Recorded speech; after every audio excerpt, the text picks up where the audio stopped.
अली अब्बास ये खता फरमाए।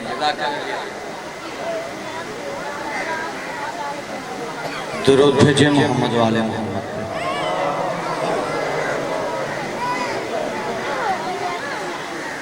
नारा तकबीर।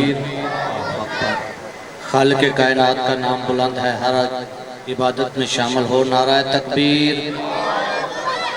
नारा रिसालत, नारा हैदरी। दुरूद भेजे मोहम्मद वाले मोहम्मद। आप जो इधर बैठे हुए हैं, आप थोड़ा सा यहाँ तशरीफ ले आए, क्योंकि ये जो दरमियान वाली जगह है ये क्योंकि हम नमाज मुक़द्दस अदा करने लगे हैं। आ जाए आप थोड़ा सा आगे। दुरूद भेजे मोहम्मद वाले मोहम्मद।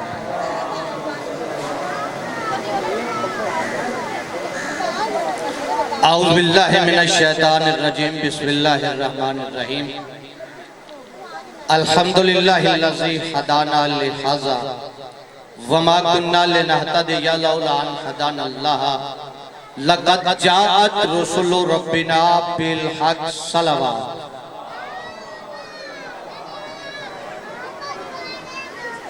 वस्सलातु वस्सलाम व तहियत वल इकराम अला सय्यदि अस्लिम मा फिल वजूद सिर्रिल्लाहि फी कुल्li मौजूद व नुक्तति ताइरतिल वजूद साहिबिल लिवाइल हम्द वल मकामिल महमूद अल मक्कियल मदनियल करशियल तिहामियल मुत्तलबियल मुस्तफ़ल अमजद सय्यदनल मय्यद बशीरनल मुसद्दद नज़ीरनल मुअय्यद अबिल कासिम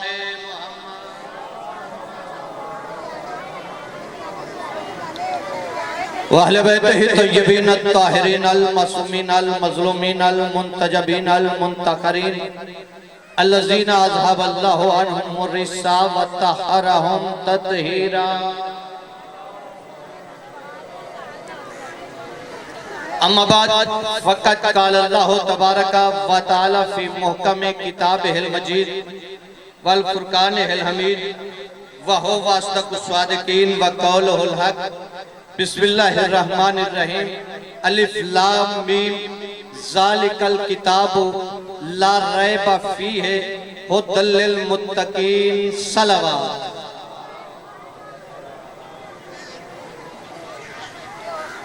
बुज़ुर्ग सामीन, अज़ादरान मज़लूम करबला, मातम दरान खानवादा तहरा, सरापा तशक्कुर और मुजस्मे नियाज़मंद हूँ सरकार कायम आले मोहम्मद के हजूर, जिनके वसीला तवस्सल और मदद से आज की इस मजलिस में आप सामीन को बताना चाहता हूँ कि मुत्तकी कहते किसे हैं।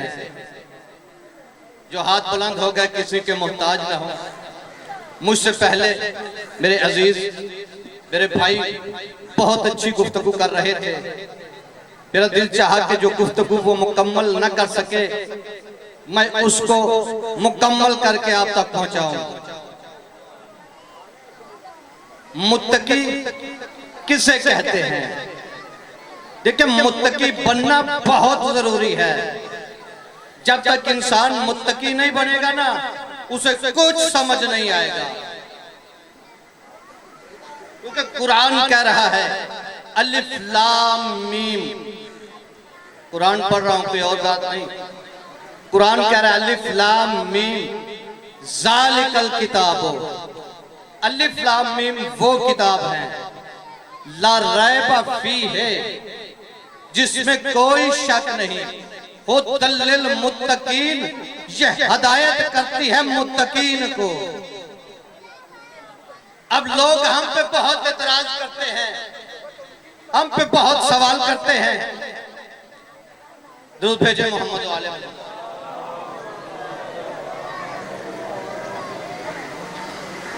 बच्चों को करने से बच्चों की आदत होती है।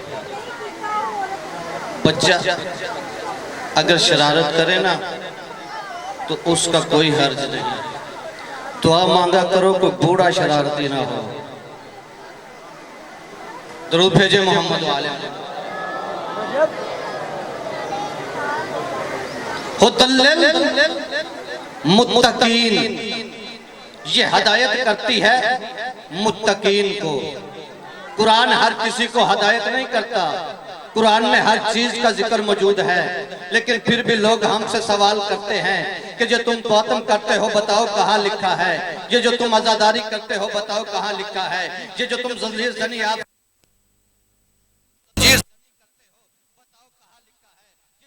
ऐसे पढ़ते हो बताओ कहाँ लिखा है, ये तुम जो वजू में सर और पाँव का मसा करते हो ये बताओ कहाँ लिखा है, ये जो तुम अली वलीउल्लाह पढ़ते हो बताओ कहाँ लिखा है। मैं कहता हूँ आओ हम तुझे हर कुछ बताने के लिए तैयार हैं।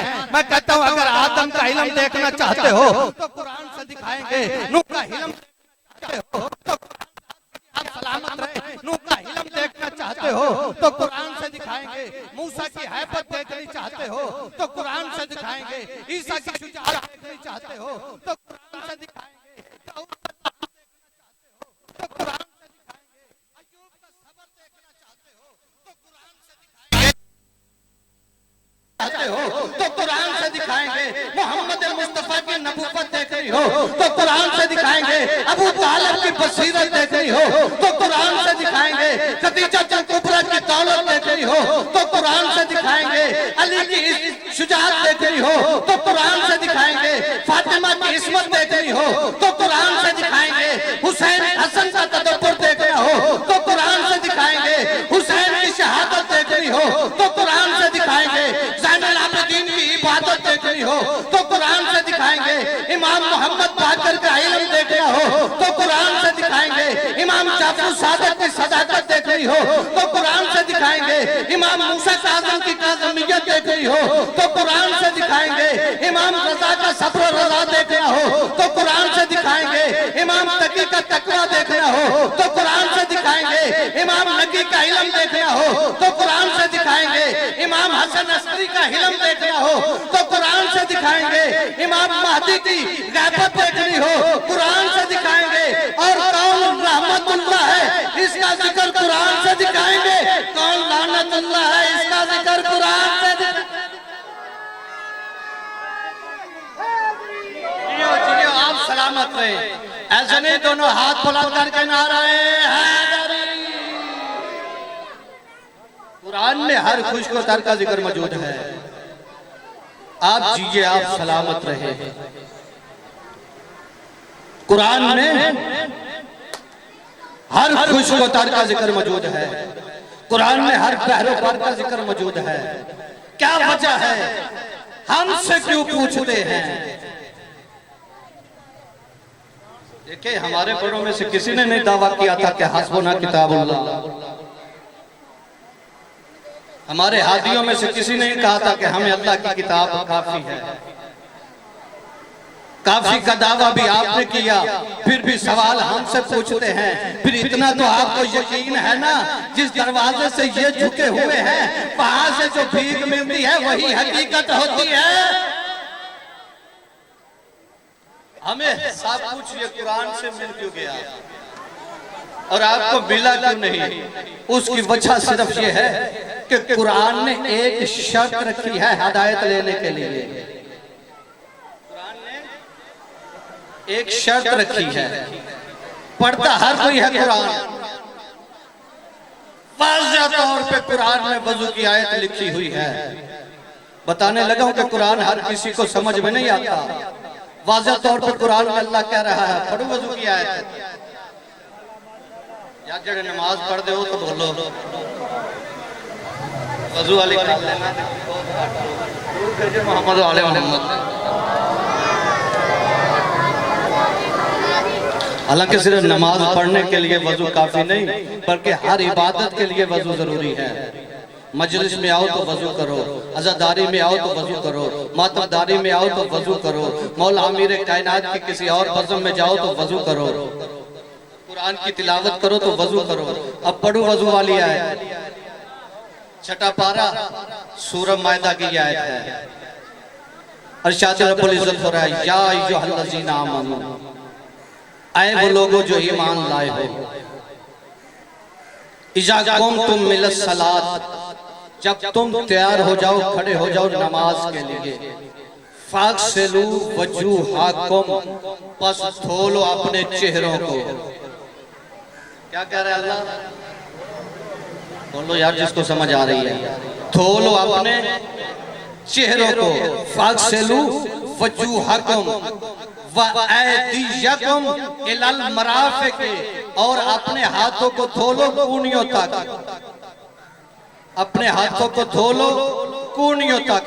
आगे अल्लाह कह रहा है वमसाहू, और मसा करो बेरऊसिकुम, अपने सरों का। क्या कह रहा है? बेरऊसिकुम, अपने सरों का। व अर्जुलकुम इलल काबैन, और अपने पांव का बुलंदी तक। ये है वजू जो कुरान में लिखा है। अल्लाह ने दो हिस्सों के धोने का हुक्म दिया है, दो हिस्सों के मसे का हुक्म दिया है। जब दो हिस्सों के धोने का हुक्म दिया तो एक लफ्ज इस्तेमाल किया फागसिलू। जब दो हिस्सों के मसे का हुक्म दिया तो एक लफ्ज इस्तेमाल किया वमसाहू। अब धोने का हुक्म है चेहरे का और हाथों का, मसे का हुक्म है सर का और पांव का। अब यहाँ अल्लाह ने सर का जिक्र किया, गर्दन का नहीं। अल्लाह ने तो वाज़ह कुरान में वजू है ना। अब कुछ लोग परेशान बैठे होंगे, शाह साहब तो बहुत मुख्तसर वजू बता गए। भाई इतना जो वजू बताया है ना, ये कुरान में लिखा है। अब हम जो कुल्ली करते हैं, ये नाक में पानी डालते हैं, इसका मकसद क्या है?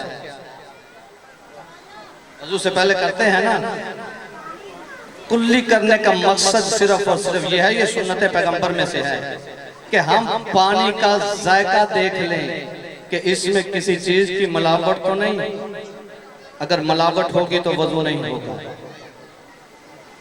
नाक में पानी डालने का मकसद सिर्फ और सिर्फ यही है कि हम उसकी स्मेल देख लें, उसकी बू देख लें कि उसकी कहीं स्मेल तो नहीं बदली हुई।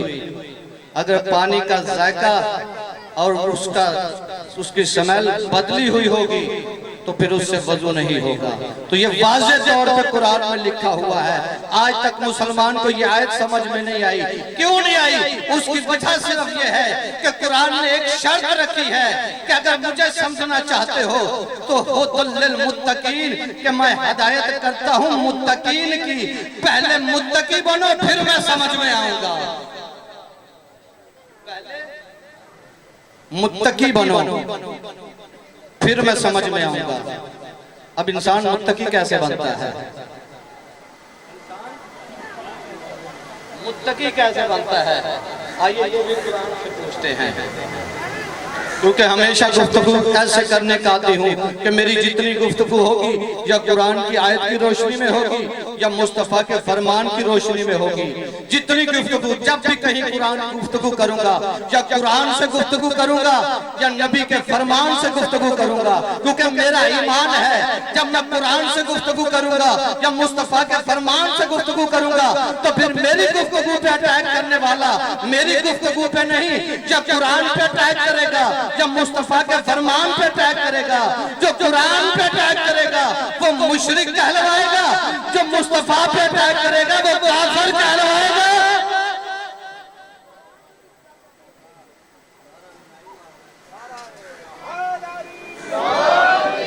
दुरूद भेजे मोहम्मद वाले मोहम्मद।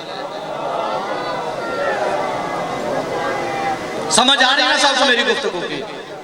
हुदल मुत्तकीन कि ये हिदायत करता है मुत्तकीन से। अब मुत्तकी कौन है? इंसान मुत्तकी कैसे बनता है? बारे इलाहा, तूने हमें हुक्म दिया कि मुत्तकी बनो तो कुरान हिदायत करेगा। अब हमें बता कि हम में तकवा आएगा कैसे, हम मुत्तकी बनेंगे कैसे, हम क्या करें कि मुत्तकी बन जाएं? तो खालिक के कायनात ने बहुत आसान सा तरीका बताया है कि अगर मुत्तकी बनना चाहते हो तो सुनो, या अय्युहल्लज़ीना, कुरान पढ़ रहा है, या अय्युहल्लज़ीना आमनुत्तकुल्लाह फकूनु मास्सादिकीन, कि ऐ साहिबान ईमान तकवा अख्तियार करो और सच्चों के साथ हो जाओ। अल्लाह कह रहा है सच्चों की संगत तुम इख्तियार कर लो, मुत्तकी मैं बना दूंगा। बोलो मेरे साथ, सच्चों की संगत तुम अख्तियार कर लो, मुत्तकी मैं बना दूंगा। अब फिर यह मसला पैदा हुआ कि ये सच्चे कौन है? सच्चे सामने होंगे तो फिर हम उनके साथ होंगे ना। तो जब हमें पता ही नहीं चलेगा कि सच्चा कौन है तो फिर हम उनके साथ कैसे होंगे? बारे इलाज ये भी हमारी मुश्किल हल तू ही कर, तू ही हमें बता। अब तू कह रहा है, पहले तूने कहा मुत्तकी बनो तो कुरान हिदायत करेगा, अब तू कह रहा है सच्चों के साथ हो जाओ तो मुत्तकी बनोगे। अब बारे इलाज सच्चों का तारफ भी तू ही करवा दे, सच्चों का तारफ तू ही करवा दे। अब जो अल्लाह ने सच्चों का तारफ करवाया है आप तक पहुंचाऊं? सब सुनने के लिए तैयार हैं? अल्लाह ने सच्चों का तारुफ करवाया। आइए कुरान पढ़ रहा हूं। फिर अल्लाह ने कहा फमन हाजका मिन बाद मा जाअका मिनल इल्म फकुल तालू नदु अबनाना व अबनाकुम निसाना व निसाकुम अनफुसना व अनफुसकुम सुम्मा नब्तहिल फनजल्लानतल्लाहि अलल काज़िबीन। अल्लाह कह रहा है, ऐ मेरा हबीब, कि अगर इल्म आ जाने के बाद भी नहीं मानते तो इन्हें कहो कि आओ तुम अपने बेटों को बुलाओ, हम अपने बेटों को बुलाते हैं। तुम अपनी औरतों को बुलाओ, हम अपनी औरतों को बुलाते हैं। तुम अपने नफ्सों को बुलाओ, हम अपने नफ्सों को बुलाते हैं। बारे इलाहा काम क्या करना है? सुम्मन नब्ता है नजल्लानतल्लाह है अलल काज़िबीन, के झूठों पे लानत करनी है, काज़िबीन पे लानत करनी है। तो काज़िबीन पे लानत वही कर सकते हैं ना जो खुद सादिकीन होंगे।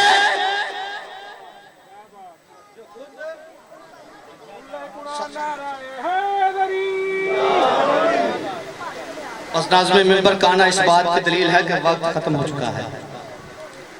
बस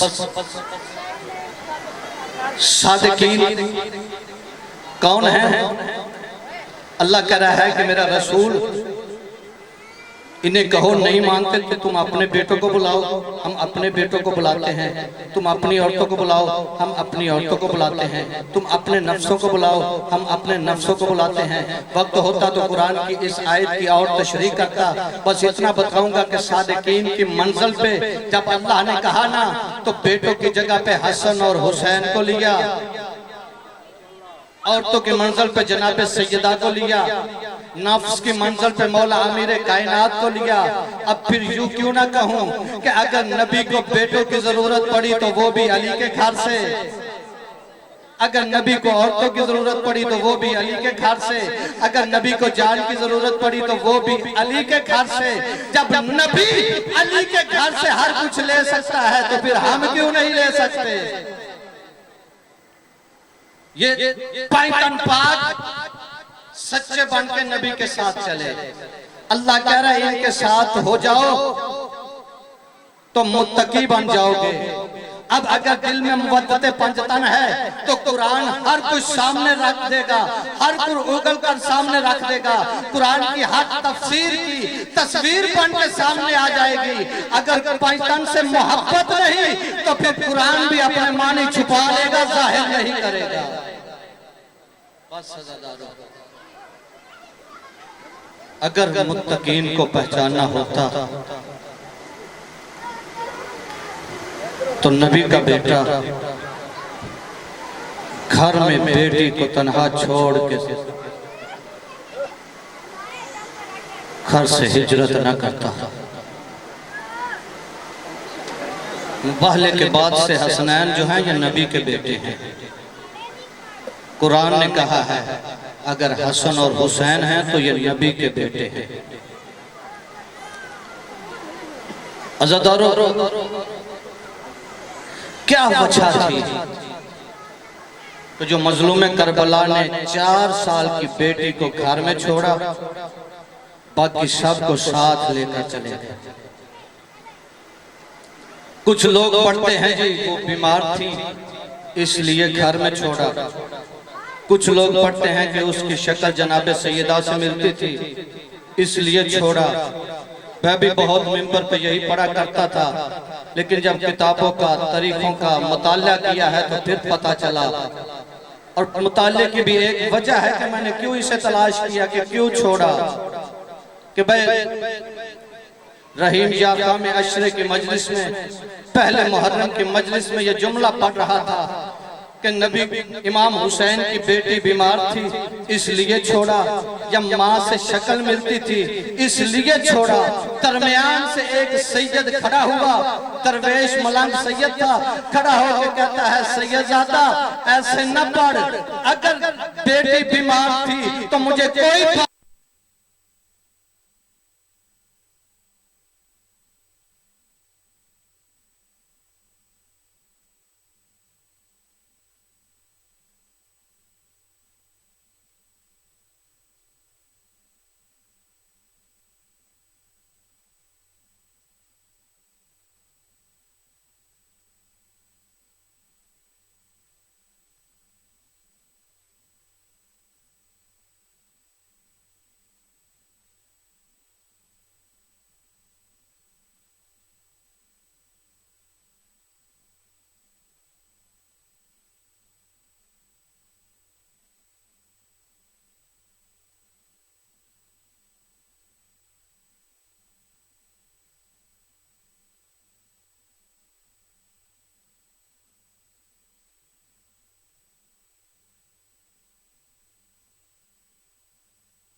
अब